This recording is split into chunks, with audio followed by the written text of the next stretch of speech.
but I'm so frustrated. Hello to my loneliness. I guess that ignorance is bliss. Take me back to before I knew. Rewind, take it out of cue.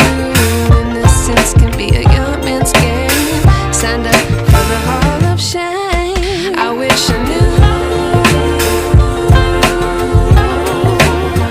how much I miss not knowing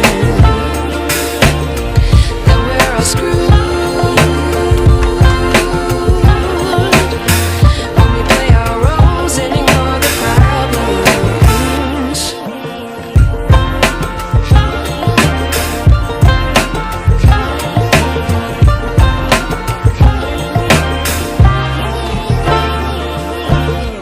I like to be away in my patience. Stay up, I feel so outdated. How can we look the other way? Sun is out, but the sky is gray. What would happen if I took a chance? It's always hard at first glance. I don't wanna, but I know I gotta do it. The truth is hard to swallow, I think I'll chew it.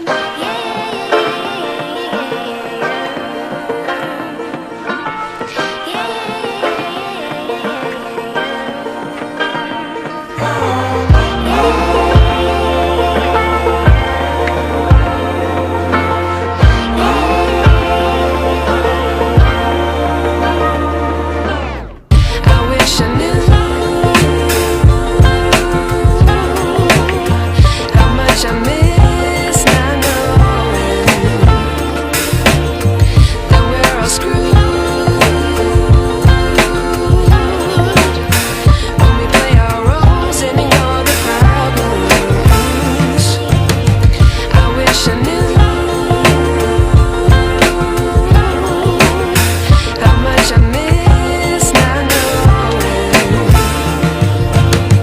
that we're all screwed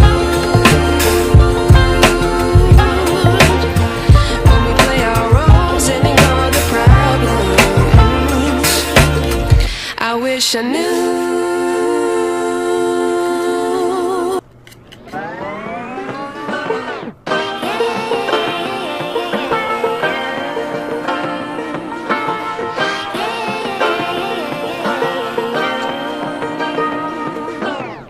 I like to be educated, but I'm so frustrated.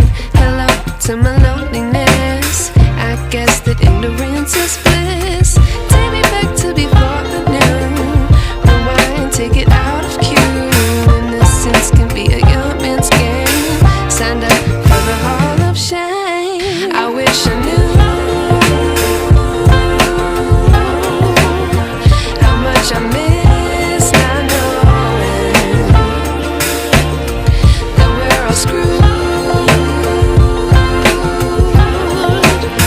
when we play our roles and ignore the problems. Hi guys. Wait lang. Malabo ba? Hindi naman. Tapos na ako hiwa ng aking mga ingredients. Ayan. At ito yung sitaw.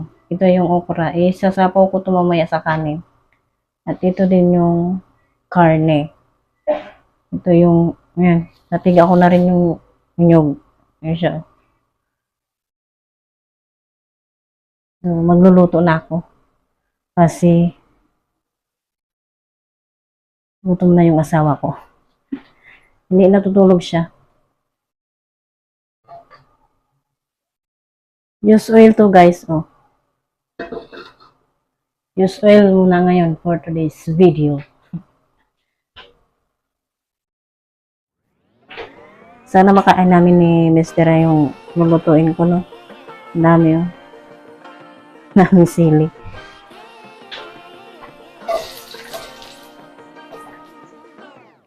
I like to be educated, but I'm so frustrated.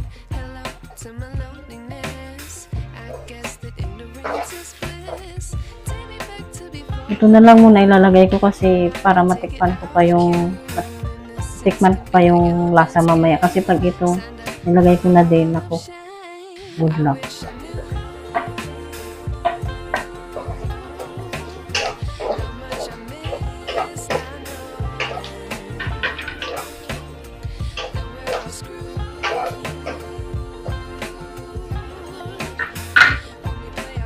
na guys yung karne.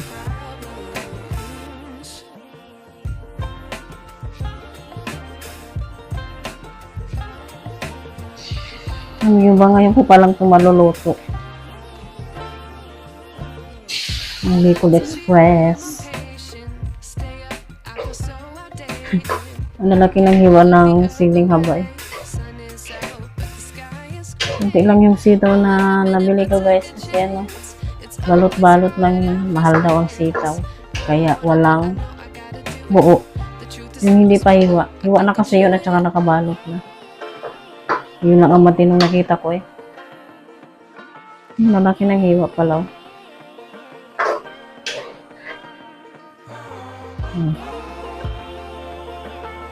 Ito yung muna yung karne.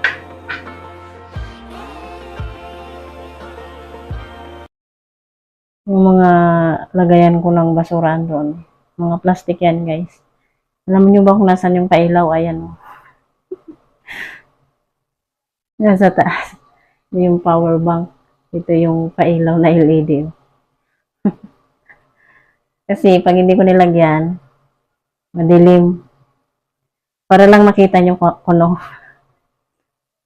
Nasapaw ko na pala to guys. Kumulo na yung sinaing ko. Ano ba ito? Nahugasan ko na eh. Meron pa rin ganito. Ano ba ito?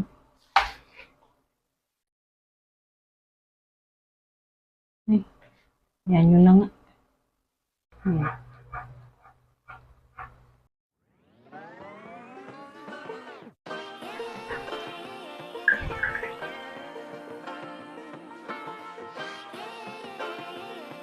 Ayan, after ano guys, after 20 dekada, 20. Ano ba to? Ano na, kumulo na. Tagal kumulo. Hininaan ko lang kasi yung apoy kasi slow cooking lang. So, lalagay ko na itong sitaw.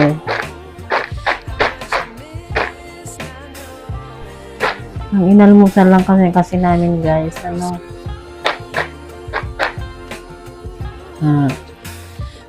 macaroni spaghetti sa asawa ko, sa akin naman ay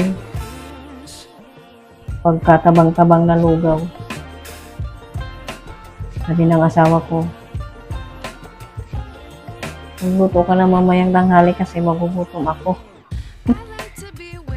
Kaya ito na siya. Nagluto na ako. Yung kanin, pain-in na. Sana maluto yung okra. Ang dami kasi. Ang bango-bango nga eh. Naamoy ko na.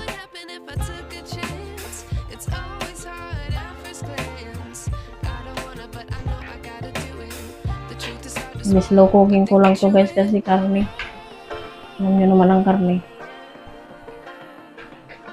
Kailangan maluto. Kailangan kung nilakasan ko ang apoy, baka matuyo yung gata. Hindi, wala na. Hindi na maluluto yung sitaw.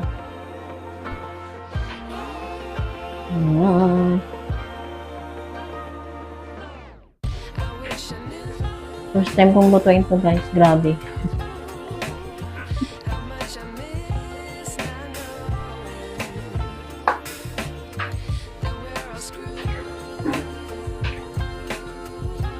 Yung siling na buyo, mamaya ako na lang ilagay. Kasi hindi ko pa nilalasahan to eh. Makuluin ko muna ulit. Ice cream guys. So, anong gusto niyo flavor? Dahon, buo o durog? Pamintang naman ito eh.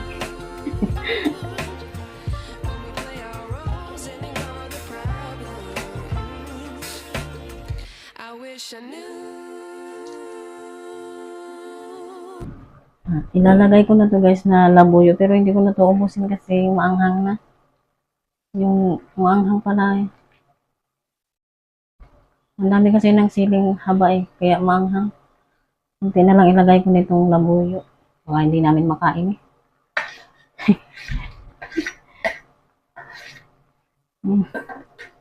Kunti na lang. Baka hindi makain.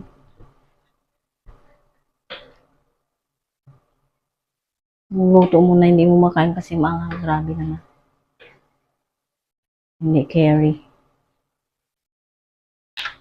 Alam nyo ba guys, ang kapitbahay namin, walang pinipiling oras. Nakakainis.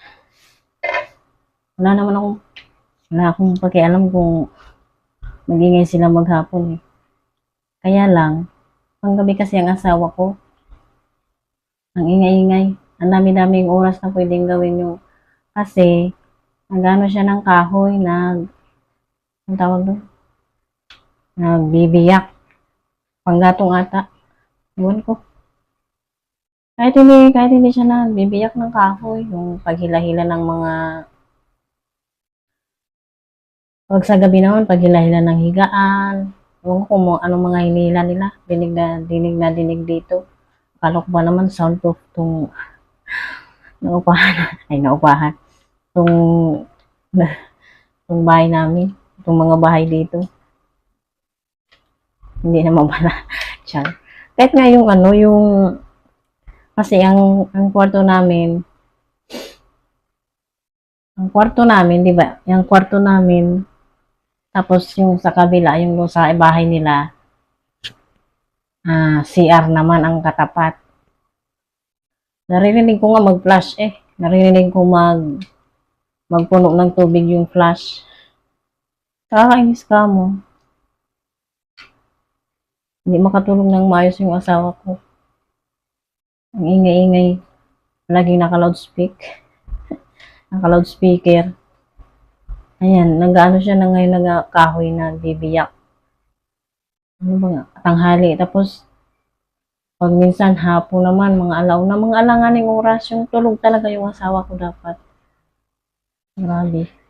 Nakakainis. Pwede nga lang magano eh.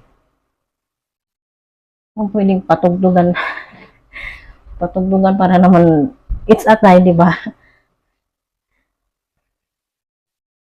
Wala naman akong pakialam kung magatong sila na magatong dyan eh. Kaya lang, di ba, mga alas 4 halimbawa o kaya alas 7 ng umaga, ganun. Hindi. Talagang yung tulog ng asawa ko yung oras ng tulog ng asawa ko yung ay nako. Akala ko maganda ang yung kapitbahay, depende pala. Yung isa kasi, yung, di ba yung sa huling vlog ko, umalis yung kapitbahay namin, umalis na. Dito yung sa kabila. Dito sa kabila, meron. Kabila na kasi ang kapitbahay namin, di ba? So, yun. Nakaka-MBR na lang minsan. So, yan guys. Medyo tuyo-tuyo na siya. So, okay na yan.